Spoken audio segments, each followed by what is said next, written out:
Meu nome é Luciano, eu sou instrutor de trânsito e hoje eu vou falar para vocês sobre o funcionamento básico de veículos. Os veículos, para que eles possam circular e oferecer o mínimo de segurança possível aos condutores, ele deve ter vários itens, vários sistemas, dividido em vários sistemas. É isso que a gente vai trabalhar na parte mecânica. É claro que não é para a gente consertar o próprio veículo, mas é para que a gente entenda a necessidade de dar manutenção preventiva e saber que esse veículo, se não tiver a manutenção adequada, poderá gerar situação de perigo no trânsito. Então há necessidade de saber sobre a mecânica básica de veículo por isso. Conhecer o veículo que dirige, quais são os itens que deverão ser analisados e substituídos de acordo com a manutenção preventiva. Nós vamos ver nesse curso sobre motor, o que é o motor, quais são as principais peças, o objetivo de um motor. Nós vamos ver sobre o sistema de suspensão, nós vamos ver sobre o sistema elétrico, vamos ver sobre o sistema de direção, sistema de rodagem, vamos ver sobre carroçaria, o conceito básico de carroçaria, monobloco, todos esses componentes a gente vai trabalhar nessa parte desse curso.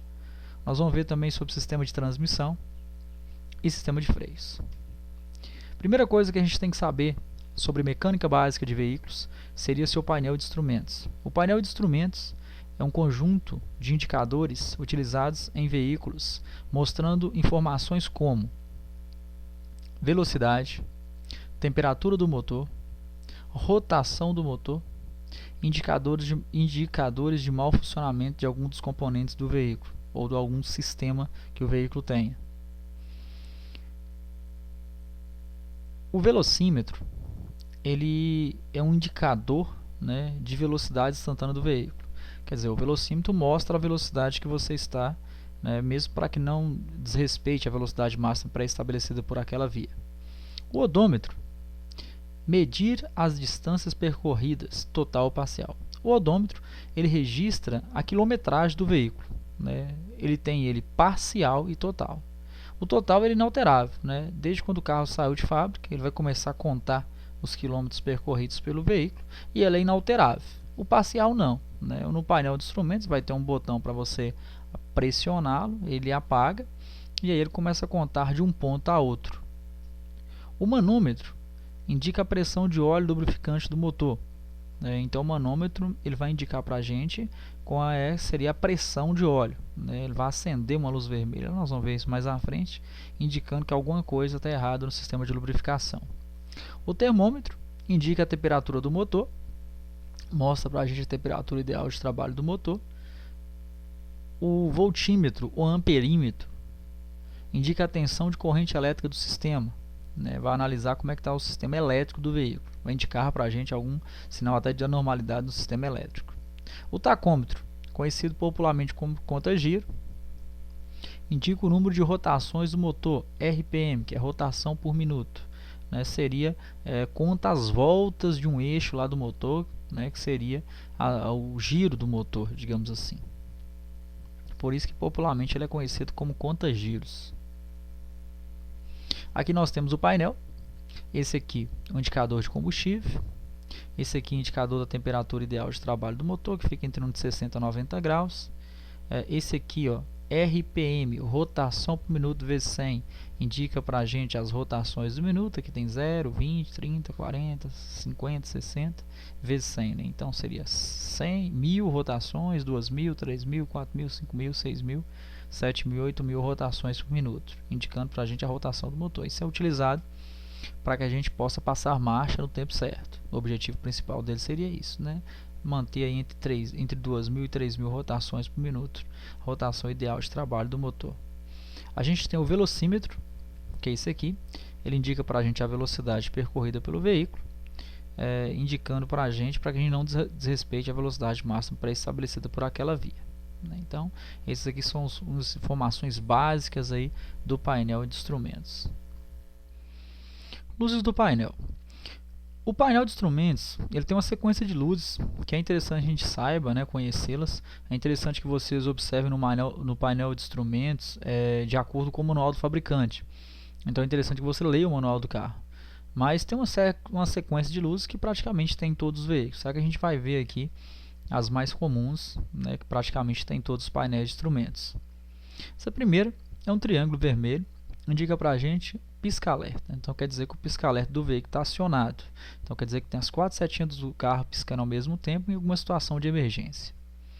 Essa luzinha, que assimila-se a uma bateria, né, tem um sinal de negativo e positivo, seria a carga da bateria, indica que há algum problema de um sinal de anormalidade lá no sistema elétrico do veículo. Nós temos essa luzinha, que é a luz de óleo, né, que ela seria uma luz de óleo do motor, algum sinal de anormalidade no sistema de lubrificação. Tem essa outra luzinha, que ela é um indicador de temperatura, ela é o termômetro, né, indicando a temperatura do motor. Quando ela acende, o motor está superaquecendo, não está na temperatura ideal de trabalho. Essas duas luzinhas aqui vermelhas, né, nós temos aí a representação do freio de estacionamento, conhecido como freio de mão. Né? Então, quando está acionado, elas estão acesas, e quando você abaixa o freio de estacionamento, elas apagam. Nós temos essas duas luzes aqui, verdes, né, para a direita e para a esquerda, seria a direção, né, que você seta. Quando você aciona a seta, vai piscar para um lado, né, ela vai ficar piscando na cor verde, ou para a esquerda, tanto faz. Essa luzinha azul indicando para a gente o farol alto, que esteja aceso, né, a gente vai utilizar ele em alguns tipos de vias, né, dependendo da situação a gente vai usar ela. Então, quando a gente usar o farol alto, ela vai estar indicando para a gente que o farol alto está aceso. Essa aqui indicando o farol baixo. Então, quando o farol alto baixo estiver aceso, vai estar indicando com essa luzinha verde. Essa outra representa para a gente luz de posição, né, ou conhecido como farolete. Né, são luzes de posição feitas para mostrar as dimensões do veículo. Né. Essa aqui farol alto, essa aqui farol baixo, essa aqui é o farolete. Essas duas aqui indicam para a gente que seria o farol e lanterna ligado, quer dizer, o farol está aceso e a lanterna traseira também está acesa. Essas são informações do painel que está aceso, tanto o farol quanto as luzes traseiras, as lanternas traseiras. Então nós temos essa outra aqui, que alguns modelos de veículo, eles informam para a gente quando está na reserva uma luz amarela. Então aqui nós temos a luzinha amarelinha, combustível, né, está na reserva.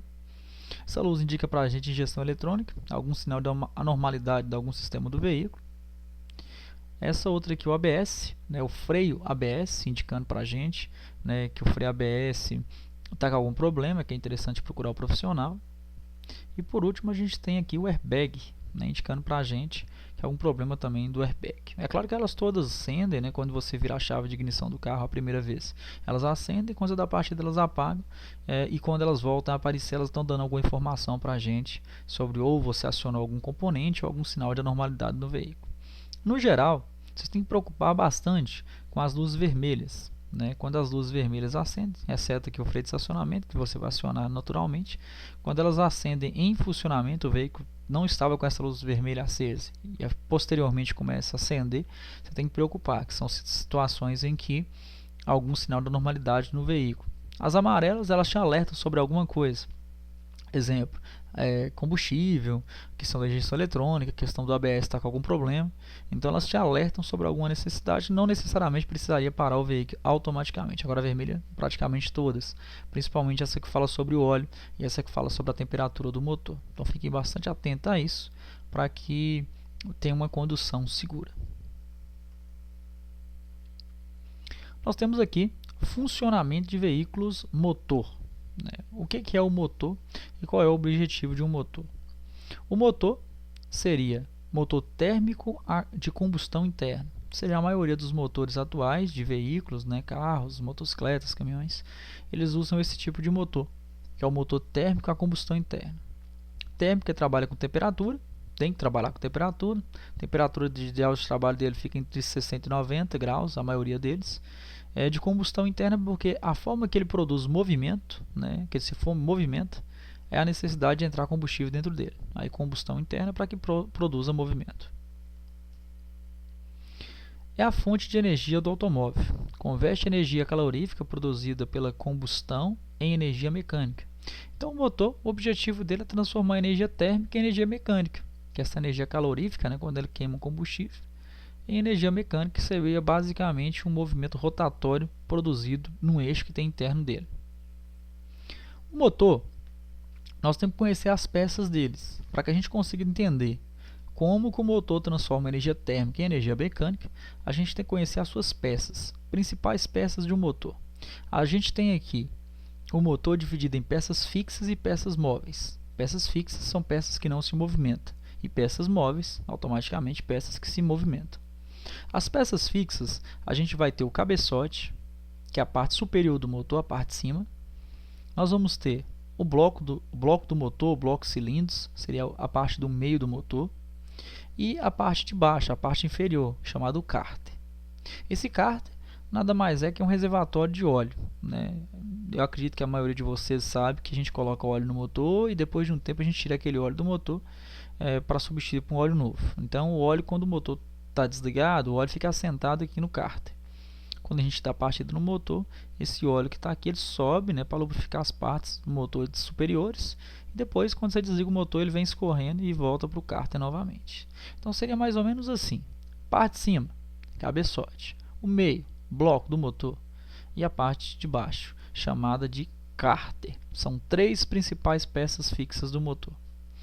Então nós temos superior, cabeçote, bloco e cárter. Aqui no cabeçote, na parte de cima, a gente tem umas pecinhas, né? Essas pecinhas aqui, ó, elas são peças móveis, né? Para falar a verdade, as peças móveis elas trabalham dentro das peças fixas. Então, as peças fixas não se movimentam e peças móveis trabalham dentro delas para produzir um movimento. Na parte de cima, a gente tem essas pecinhas aqui, ó. Elas não são fixas, são peças móveis chamadas de válvulas, né? Essas válvulas elas têm a função de abrir para entrar combustível dentro do motor e abrir para sair gases queimados. Então, observe que a gente tem 2, 4, 6, 8 válvulas, né? E aqui, se vocês forem perceber, a gente tem aqui o bloco na parte de baixo, né, que vai encaixar um no outro. A gente tem uns furos. Esses furos são chamados de cilindros, né? Então, aqui é onde é que entra combustível, através das válvulas de admissão e válvula de escape. Então, em cada furo desse aqui, a gente tem que ter pelo menos um conjunto de válvulas. Exemplo, 2 válvulas, ou até mais, mas pelo menos 2. Então, a gente tem aqui 2 para esse, 2 para esse, 2 para esse, 2 para esse, que é a admissão e escape, né? Entrar combustível, depois que o combustível queimar, vai ter que sair pela válvula de escape. Então seria 2, 4, 6, 8. Então, isso aqui é um bloco de 4 cilindros, 4 furos, para um cabeçote de 8 válvulas. Não, então, seria 2 para cada um, aí dá perfeito. Cabeçote para 8. Cabeçote de 8 válvulas, bloco de 4 cilindros. Então, cada cilindro, 2 válvulas em cada um. Então, 2, 4, 6, 8. 2, 4, 6, 8. Ainda falando sobre peça fixa, a gente tem outra peça que é muito comum de ser chamada de casquilho, né? Os mecânicos geralmente costumam chamar ela de casquilho. São chamadas de mancais fixos. São peças de ligação, né? Elas são ligação não, elas são peças como se fosse um calço, né? Ela é feita, ela é colocada tanto no eixo de baixo do motor, que é o virabrequim, ou na biela, né? São peças de ligação, né? Ela é como se fosse para encaixar mesmo o eixo no bloco do motor, na parte de cima aqui. São chamadas também de peças fixas, que elas não se movimentam. Então seria essa pecinha que está aqui, essas duas nas laterais, encaixam de um lado ou de outro, e ela fica assentada nesses locais, que seria aqui na parte inferior do bloco. E aqui na biela também. Então essas são as principais peças fixas do motor: cabeçote, bloco, cárter e mancais fixos. Peças móveis. Nós vimos as peças fixas na aula anterior, no tópico anterior. Agora a gente vai continuar sobre as peças móveis. As peças móveis são as peças que se movimentam no interior do motor. Nós temos essa primeira peça chamada de eixo comando de válvulas, né? Lembra lá, né, que as válvulas trabalham no cabeçote, são peças móveis também, e quem comanda as válvulas para abrir e fechar é o eixo comando de válvulas. Então o eixo comando de válvulas também se localiza no cabeçote do motor, na parte de cima. Pistão ou embolo, né? Pistão, essa peça chamada também de embolo. Esse aqui é chamado de pino de embolo, né, ou pino do pistão. Ele encaixa nesse orifício. Esses anéis de segmento se encaixam nesses frisos aqui, ó. Então isso aqui é um kitzinho, né? Isso aqui é tudo montado junto. Essas peças vão ser colocadas no meio do motor, né, naqueles furos, que é chamado de cilindros. Então cada cilindro tem um pistãozinho desse aqui. Então se é um bloco de 4 cilindros, nós temos 4 pistões. Se é um bloco de 6 cilindros, 6 pistões. Cada orifício, cada cilindro vai ser encaixado um pistãozinho desse aí. Nós temos a biela. A biela é uma peça de ligação, que ela liga o pistão ao esse eixo aqui, ó, um eixo na parte inferior do motor, que é chamado de eixo virabrequim ou árvore de manivela. Esse eixo, ele seria mais ou menos assim, como se fosse uma manivela, né? Por isso que é chamado de eixo de manivela. Ele é todo torto, né? Todo torto, ele tem várias torturas aí, e aí dá a impressão que é como se fosse uma manivela. E o movimento dele produzido seria bem parecido. Então esse aqui é o pistão, esse aqui é a biela que liga o pistão nesse eixo, e ele se movimenta. Então o movimento que esse pistão vai fazer depois vai ser reproduzido através da biela para esse eixo. Quer dizer, esse pistão vai acabar pedalando esse eixo como se fosse uma manivela. A gente está vendo a manivela se movimentando, é a forma que o eixo se movimenta também. E por último a gente tem o volante do motor. Ela é uma engrenagem que ela é conectada nesse eixo, né? Ela é conectada nele, fazendo com que quando esse eixo começar a se movimentar através do pistão com a biela, ele vai passar esse movimento que ele produz para esse eixo aqui. Ele tem uma função muito interessante para fazer o motor pegar na primeira partida e depois para transmitir o movimento desse eixo depois para as rodas do carro. Então esse volante do motor ele é muito interessante. Localização das peças. Nós temos aqui o eixo de comando de válvulas no cabeçote, vai ficar junto com as válvulas aqui, comandando as válvulas para abrir para entrar combustível, para abrir para sair gases queimados. A gente tem aqui o pistão, na parte superior aqui a gente tem o pistão. Nós temos a biela, que é a peça de ligação, e tem o eixo de virabrequim árvore de manivela, que é esse eixo que está aqui embaixo. Essas três peças são conectadas juntas através da biela. E por último, o volante do motor, que é conectado no eixo. Quando esse eixo começar a girar, esse volante do motor também vai girar. Para que tenha um sincronismo dos dois eixos do motor, o eixo de cima e o eixo de baixo, que é o eixo de comando de válvulas e o eixo virabrequim ou árvore de manivela, tem uma peça que é chamada de correia dentada. Certamente alguém já ouviu falar sobre ela, de vocês, certamente ouviu falar sobre ela, né? Correia dentada, que liga o eixo de cima com o eixo de baixo. Algumas motocicletas não tem essa correia, mas tem corrente, chamada de corrente de comando, que é a mesma coisa.